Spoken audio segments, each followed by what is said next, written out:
Vaccine के अभाव में तेजी से बढ़ता जा रहा है कोरोना वायरस का खतरा। अब तक देश भर में कोरोना मरीजों की संख्या पहुंची 63,000 के करीब। कोरोना से 2109 लोगों की जा चुकी है जान। महाराष्ट्र और गुजरात में हाल हुआ बेहाल। राष्ट्रीय राजधानी दिल्ली में कोरोना का कहर। एक दिन में मिले रिकॉर्ड 562 संक्रमित। मरीजों की संख्या 6,500 के पार पहुंची। 2000 से ज्यादा मरीजों को मिली छुट्टी। 68 लोगों ने तोड़ा दम। दिल्ली में कोरोना को मात दे चुके जमातियों को क्वारंटीन सेंटर से छोड़ने का आदेश। रिपोर्ट निगेटिव आने के बाद डिविजनल कमिश्नर ने दिल्ली के सभी डिप्टी कमिश्नर को लेटर किया जारी।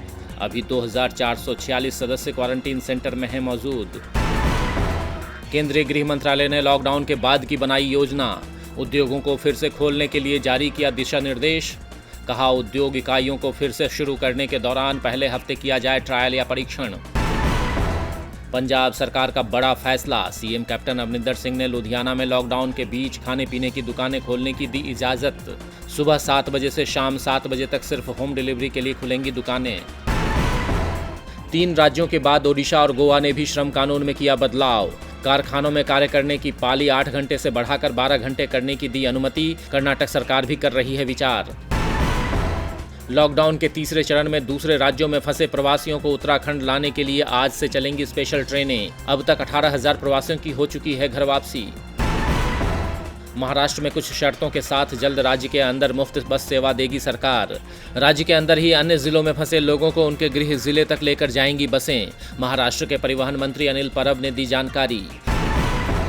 सड़कों पर निकले वाहनों से दिल्ली एनसीआर की आबोहवा फिर हुई प्रभावित। लॉकडाउन 3 में मिली रियायत के बाद बढ़ने लगा प्रदूषण। हवाओं का रुख फिर रेड जोन की तरफ। मध्य प्रदेश में स्वास्थ्य मुसीबत के बीच बड़ा बदलाव। शिवराज सरकार ने बड़े स्तर पर किया प्रशासनिक फेरबदल। प्रशासन स्तर पर फेरबदल करते हुए 50 आईएएस अफसरों के किए तबादले। कोरोना के आतंक से खौफजदा दुनिया। 2,76,000 से ज्यादा लोगों की मौत। 40,12,000 से भी ज्यादा संक्रमित। अमेरिका में कोरोना वायरस का कहर जारी। 24 घंटों में 1568 लोगों की मौत। मरने वालों की संख्या 78,000 के पार। आर्थिक गतिविधियां शुरू करने से बिगड़ सकते हैं हालात। कोरोना को लेकर WHO ने दुनिया को चेताया। जांच रणनीति और क्वारंटीन को बताया जरूरी।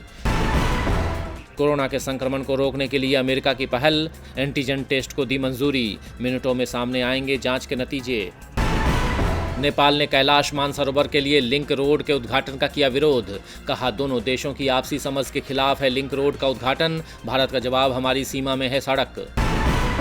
कोरोना काल में उत्पादकों की गुटबाजी से 50% तक महंगे हुए सीमेंट और स्टील। रियल एस्टेट डेवलपर्स के संगठन क्रेडाई ने लगाया आरोप। मंत्री हरदीप सिंह पुरी को लिखी चिट्ठी।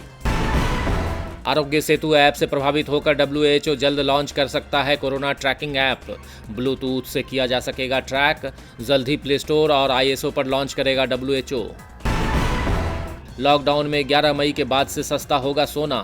सॉवरेन गोल्ड बॉन्ड की दूसरी सीरीज शुरू करेगी मोदी सरकार। 15 मई तक करा सकेंगे सब्सक्रिप्शन। पुरानी सैलरी पर 2021 के मार्च तक लौट सकेंगे इंडिगो के सीनियर ऑफिशियल्स। मौजूदा वित्त वर्ष तक कटेगी सैलरी से 25% रकम। बिना सैलरी के मई, जून और जुलाई में मिलेगी छुट्टी। विनिर्माण सेवाओं में विस्तार तक फिलिप्स इंडिया का फोकस। 3,000 करोड़ का निवेश करने की तैयारी। 1,000 लोगों को नौकरी देने की है योजना।